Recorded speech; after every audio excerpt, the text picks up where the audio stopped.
Praise the Lord. आप सबको जय मसीह की। मैं परमेश्वर का धन्यवाद देता हूँ आज की सुबह दिखाने के लिए। एक और दिन परमेश्वर ने हम सबके जीवन में जोड़ दिया। हम परमेश्वर को कोटि कोटि धन्यवाद दें। एक नया संदेश लेकर मैं आपका दोस्त पास्टर राज मैसी आपके सम्मुख उपस्थित हूँ और आप देख रहे हैं मेरा यूट्यूब चैनल जिसका नाम है ब्रदर राज मैसी। आज का जो संदेश है वो परमेश्वर के कार्यों के बारे में है। चेलों ने प्रभु यीशु मसीह से पूछा कि हम परमेश्वर के कार्य कैसे करें। अब देखिए प्रभु यीशु मसीह ने क्या जवाब दिया। तो सबसे पहले हम उसको देखते हैं जहां पर चेलों ने इस बात को पूछा है प्रभु यीशु मसीह से कि हम परमेश्वर का कार्य कैसे करें। ये लिखा है यूहन्ना रचित सुसमाचार है 6 अध्याय और उसका है 27 पद। 6 अध्याय के 27 पद में लिखा है, नाशमान भोजन के लिए परिश्रम ना करो, परंतु उस भोजन के लिए जो अनंत जीवन तक ठहरता है, जिसे मनुष्य का पुत्र तुम्हें देगा, क्योंकि पिता अर्थात परमेश्वर ने उसी पर छाप कर दी है। अब चेलों ने सवाल पूछा। उन्होंने उससे कहा, परमेश्वर के कार्य करने के लिए हम क्या करें। ये बहुत अच्छा सवाल है चेलों का और ये मेरे लिए भी है, आपके लिए भी, हर एक विश्वासी के लिए एक सवाल है जिसका जवाब प्रभु यीशु मसीह देते हैं। क्या जवाब है वो आगे चलकर हम देखेंगे और बहुत ही महत्वपूर्ण संदेश है। पूरा संदेश सुनिए, इसे शेयर कीजिए ताकि और भी लोग इन बातों को जानें और समझ जाएं कि परमेश्वर का कार्य करने के लिए हमें करना क्या पड़ेगा। Praise the Lord. True pulse में आज का सवाल है कि कहां पर प्रभु यीशु मसीह ने जी उठने के बाद अपने आप को प्रकट किया था चेलों के सामने। कौन सी जगह थी वो जानते हैं तो कमेंट्स में लिख दीजिए, नहीं तो डिस्क्रिप्शन में आपको सवाल का जवाब मिल जाएगा। ये मेरा नंबर है और ये उनके लिए है जो परमेश्वर के दास दासी हैं, जो इंडिपेंडेंट काम करते हैं, सेवा में लगे हुए हैं और उन्हें कभी भी मौका नहीं मिला बाइबल कॉलेज जाने का, बाइबल स्कूल जाने का, बाइबल स्टडी करने का। उनके लिए मेरे पास बुक्स हैं। अगर वो चाहते हैं इन बुक्स को लेना तो मुझे व्हाट्सअप मैसेज करें और इसमें लिखें कि मुझे आपकी बुक्स चाहिए। मैं पूरी इस जानकारी उनको दूंगा। Praise the Lord. जैसे कि आप सभी जानते हैं कि एक विज़न है हमारा और उस विज़न को पूरा करने में परमेश्वर का होना बहुत ज़रूरी है। और परमेश्वर किस तरह से हमारे साथ में हो सकता है? प्रार्थना के द्वारा। आप लोग प्रार्थना कीजिए। आप लोगों ने प्रार्थना की और परमेश्वर ने वो ज़मीन हमको दे दी है, लेकिन उसे खरीदने में थोड़ा समय लग रहा है। इसलिए प्रार्थना कीजिए कि परमेश्वर के द्वारा वो धन भी संचय हो परमेश्वर के लोगों के द्वारा, ताकि हम उस ज़मीन को खरीदें और अपने काम को वहाँ पर जल्दी से जल्दी शुरू करें, क्योंकि 3 साल का समय परमेश्वर ने मुझे दिया है। तो प्रार्थना में लगे रहिए, इस काम जरूर होगा क्योंकि ये परमेश्वर का काम है। Praise the Lord. आइए छोटी सी प्रार्थना करते हैं, आज के वचन में चलेंगे। फिर प्रभु जी मैं धन्यवाद देता हूँ आज की सुबह दिखाने के लिए और विनती करता हूँ प्रभु जी आज के वचन को भी शेयर करने मेरी मदद सहायता कर। मेरे होठों को, मेरे दिल दिमाग को छूकर ब्लेस कर। मेरी आत्मा और मेरा शरीर तेरे ही कब्जे में रहे, ताकि बोलने वाला मनुष्य नहीं बल्कि तेरा आत्मा हो। जो भी गुड़ भेद की बातें, जो भी रहस्य इस बातें में छिपे हैं प्रभु, आज के वचन में छिपे हैं, वो हम पे प्रकट करना, ताकि प्रभु हम उन बातों को जाने और उसी के अनुसार अपने जीवनों को व्यतीत करने वाले बन सके। परमपिता परमेश्वर, मैं विनती करता हूँ उन लोगों के लिए जो इस समय इस वचन को देख रहे हैं, सुन रहे हैं, उन सब पर मैं तेरी आशीष बोलता हूँ प्रभु जी। हर एक को आशीषित कर प्रभु जी, हर एक के साथ रहे, हर एक की अगुवाई कर प्रभु जी। दुख, बीमारी, चिंता, परेशानियों से मुक्ति दे मेरे परमेश्वर, और अपने बच्चों के जीवन में बड़े आश्चर्य कर्म कर, बड़े बड़े काम कर प्रभु, ताकि इनके जीवन में अद्भुत काम हो और वो गवाही दे सकें कि प्रभु यीशु मसीह ने हमारे जीवन में बड़े काम किए हैं। बेरोजगारी दूर कर प्रभु जी, कमी खटियां दूर कर, नशा, कर्जा, बेरोजगारी और प्रभु जी बांझपन दूर कर मेरे परमेश्वर। अपने बच्चों के जीवन में अद्भुत और बड़े काम कर। जो लोग खो गए उनको अपनी निगरानी में उनके घरों तक वापस पहुंचा। जिन घरों में तलाक की समस्या है वो भी दूर कर मेरे प्रभु। धन्यवाद देता हूं प्रभु कि तूने मेरी इस प्रार्थना को सुन लिया है। प्रभु यीशु मसीह के नाम से मांगता हूं, आमीन। Praise the Lord. तो आइए आज के संदेश को हम शुरू करेंगे। संदेश है परमेश्वर के कार्य करने के लिए हम क्या करें। चेलों ने पूछा था ये सवाल प्रभु यीशु मसीह से कि क्या लिखा है यूहन्ना रचित सुसमाचार 6 अध्याय के 28 पद में। उन्होंने उससे कहा, परमेश्वर के कार्य करने के लिए हम क्या करें। जब हम परमेश्वर के कार्य करते हैं तो वो कौन से कार्य हैं, कैसे कार्य हैं, कब हम उन्हें कर सकते हैं, कैसे कर सकते हैं, बहुत सारे सवाल हैं एक ही बात के साथ। तो हर एक सवाल का जवाब हमें कौन देता है? हमें बाइबल उन सारे सवालों के जवाब देती है। तो आज हम बाइबल से जानेंगे कि परमेश्वर के कार्य करने के लिए हमें करना क्या होगा। सबसे पहले हम प्रभु यीशु मसीह का वो जवाब सुनेंगे जो यीशु मसीह ने चेलों से कहा, और वो 29 पद में है। देखिए क्या लिखा है 29 पद में। यीशु ने उन्हें उत्तर दिया। देखिए ये जवाब है और इसके अंदर बहुत सारी बातें छिपी हुई हैं जो आज आपके सामने मैं प्रकट करूंगा।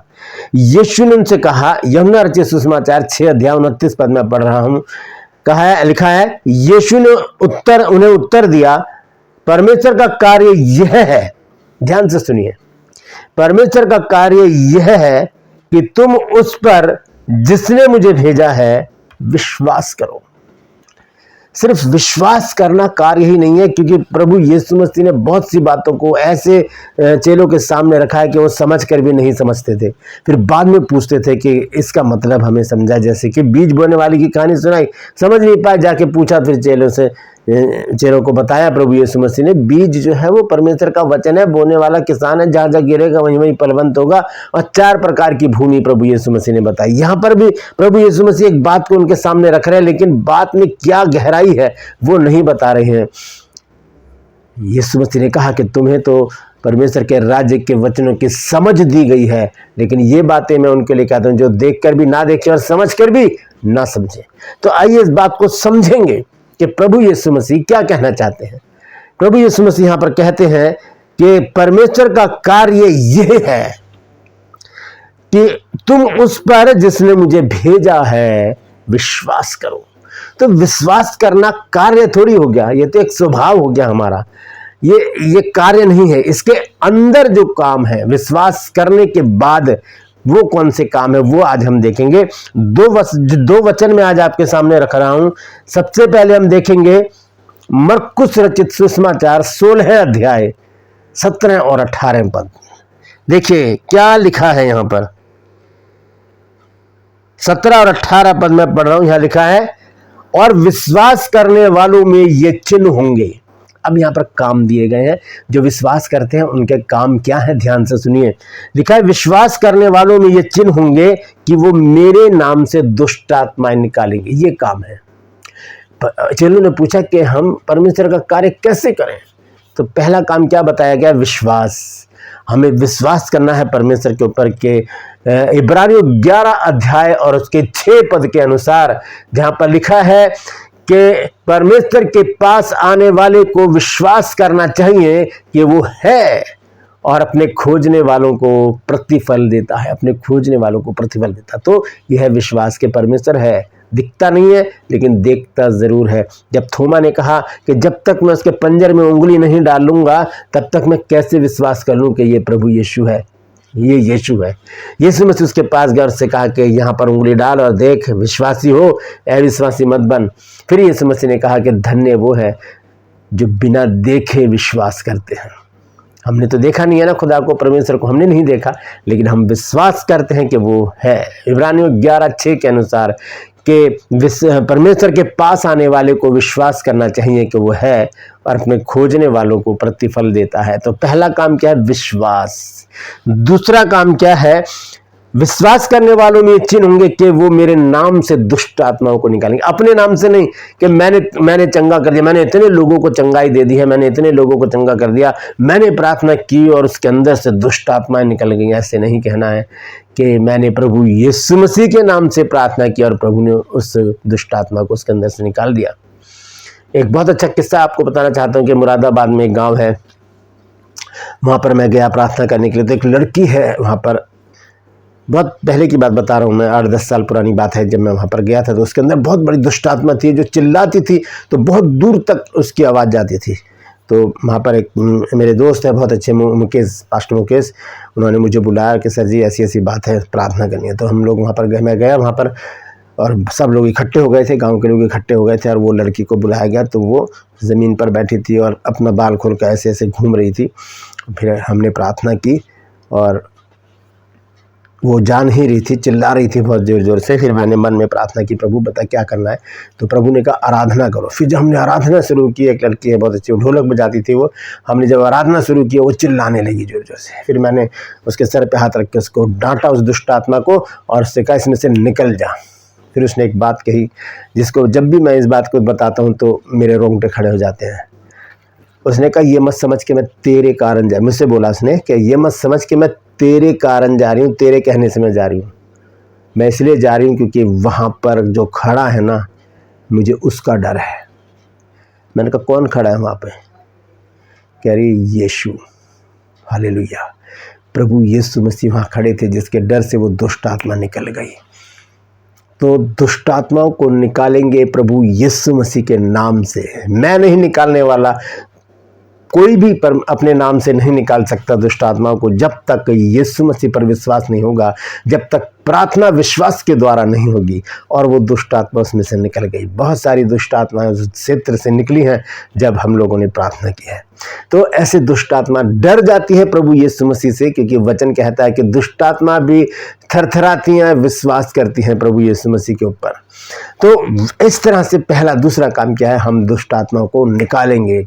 यूं नहीं कहेंगे कि तेरा नाम क्या है, कौन हो तुम, कहाँ से आए हो। ये काम हमारा नहीं है, ना उनसे, उनकी इतनी औकात नहीं कि हम उनसे बात करें। हमें तो अधिकार दिया गया कि उनसे क्या, come out in the name of Jesus, Yeshu के नाम से दूर हो जा, बस ऑर्डर करना है, निकल जाएंगे।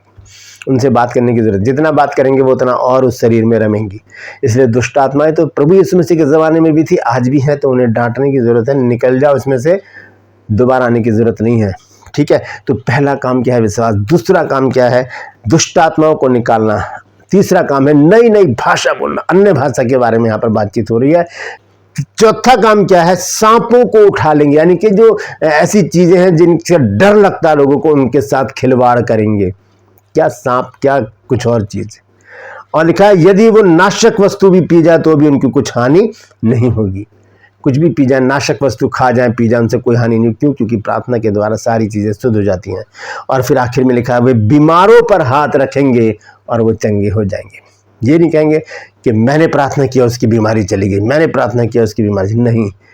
उड़ीसा में एक भाई हैं, बहुत अच्छे भाई हैं वो, और मेरे बेटे के एक ग्रुप में थे वो, तो उनके पापा को कैंसर हो गया, हॉस्पिटल में थे, तो उन्होंने ग्रुप में डाला कि मेरे पापा के लिए प्रार्थना करना, उनको कैंसर है। फिर उन्होंने क्या करा, अभिषेक है मेरे बेटे का नाम, उसने उनसे कहा कि मेरे पापा का नंबर है, आप उनको कॉल कर लीजिए। तो उन भाई ने मेरे को कॉल किया, उड़ीसा में है वो, उन्होंने मुझे कॉल किया कि ऐसे ऐसे मेरे पापा हॉस्पिटल में। मैंने कहा हॉस्पिटल जाओ और स्पीकर ऑन करके वहाँ पर रखना, मैं प्रार्थना करूँगा, प्रभु यीशु मसीह उन्हें चंगाई देंगे। और मैंने प्रार्थना की। एक हफ्ते बाद उनका मैसेज आया, वीडियो मैसेज, उन्होंने दिखाया कि मेरे पापा ठीक होकर घर आ गए हैं। Praise the Lord. किसने चंगाई दी? प्रभु यीशु मसीह ने। कब? जब हम विश्वास करते हैं प्रभु यीशु मसीह के ऊपर, तब प्रभु कैंसर जैसी बीमारी को भी निकाल के दूर कर देता है। Hallelujah, praise the Lord. तो ये काम है। जब चेलों ने पूछा कि परमेश्वर का कार्य क्या है जो हमें बता, प्रभु यीशु मसीह ने कहा कि विश्वास करो उसके ऊपर। और उसके बाद क्या लिखी है, सारी बातें मैंने आपको पढ़कर बताई हैं मरकुस 16 अध्याय के 17 और 18 पद में। उसके बाद प्रेरितों के काम जब हम पढ़ते हैं 4 अध्याय और उसके 32 पद में, तो यहाँ पर भी कुछ बात है, आइए देखेंगे। 4 अध्याय और उसका 32 पद लिखा है, और विश्वास करने वालों की मंडली एक चित्त और एक मन के थे, यहाँ तक कि कोई अपनी संपत्ति अपनी नहीं कहता था, परंतु सब कुछ साझे का था। ये है विश्वास करने वालों के काम। एक मन होकर परमेश्वर से लिपटे रहना, एक चित होकर प्रार्थना करते रहना, जो कुछ हमारा है वो अपना ना समझना, सबका साझा समझना, और ज़रूरतमंदों की मदद करना, हेल्प करना, प्रभु यीशु मसीह के नाम से हर एक काम को करना। तो ये कुछ काम है जो प्रभु यीशु मसीह ने बताए। एक ही काम बताया यीशु मसीह ने, विश्वास करो बस। जब विश्वास करेंगे तो ये सारे काम ऑटोमेटिकली हमारे जीवन से होते चले जाएंगे। फिर 33 आयत में लिखा है, और प्रेरित बड़ी सामर्थ से प्रभु यीशु मसीह के जी उठने की गवाही देते रहे, और उन सब पर बड़ा अनुग्रह था। किन पर था? विश्वासियों पर। विश्वासियों पर बड़ा अनुग्रह हो जाता है जब हम काम करते हैं। यीशु मसीह से चेलों ने पूछा कि परमेश्वर के कार्य हम कैसे करें। यीशु मसीह ने कहा विश्वास करो, और विश्वास करने वालों के क्या क्या चिन्ह है वो हमने मरकुस 16 अध्याय के 17-18 पद में पढ़ लिया है। Praise the Lord. परमेश्वर इन वचनों के द्वारा हम सबको आशीष दे। यदि आज आपने कुछ नया सीखा है तो कमेंट्स में लिख दीजिए, और इस वचन को शेयर कीजिए ताकि और भी लोग जाने कि परमेश्वर का कार्य कहते किसे है। ताकि वो भी इस कार्य में लग जाए। विश्वास करें परमेश्वर के ऊपर, परमेश्वर बड़े बड़े काम करवाएगा और कहेगा कि मेरे पिता के धन्य लोगो, आओ उस राज्य के अधिकारी हो जाओ जो जगत के आदि से तुम्हारे लिए तैयार किया गया है। Praise the Lord. परमेश्वर इन वचनों के द्वारा हम सबको आशीष दे। ट्रू पल्स में आज का सवाल है कि प्रभु यीशु मसीह ने जी उठने के बाद अपने आप को कहाँ पर चेलों पर प्रकट किया, कौन सी जगह थी वो? जानते हैं तो कमेंट्स में लिख दीजिए, नहीं तो डिस्क्रिप्शन में आपको सवाल का जवाब मिल जाएगा। ये मेरा नंबर है जो परमेश्वर के दास दासियों के लिए जिन्होंने कभी बाइबल स्कूल अटेंड नहीं किया है उनके लिए है। बुक है मेरे पास, अगर वो चाहते हैं उनको पढ़कर अपना ज्ञान बढ़ाना तो मुझे व्हाट्सएप मैसेज कीजिए और मैं आपको पूरी जानकारी दूंगा। मैं आपसे गुजारिश करता हूँ मेरे इन चैनल्स को सब्सक्राइब कीजिए, बेल आइकन को दबाइए ताकि नोटिफिकेशन आपके पास पहुँचे, नया वीडियो नई जानकारी बिना व्यवधान बिना रुकावट के आपके पास पहुँच जाए। मेरे वीडियोस को लाइक कीजिए और शेयर कीजिए और कमेंट्स बॉक्स में आकर मुझसे ज़रूर बातचीत कीजिए। Praise the Lord. आज के लिए बस इतना ही, फिर मिलूंगा एक नए संदेश के साथ, एक नया वीडियो लेकर। तब तक के लिए मुझे इजाज़त दीजिए, लेकिन अपना और अपनों का ख्याल रखिए और परमेश्वर के कार्य में बढ़ते चले जाइए। Praise the Lord. परमेश्वर आप सबको आशीष दे।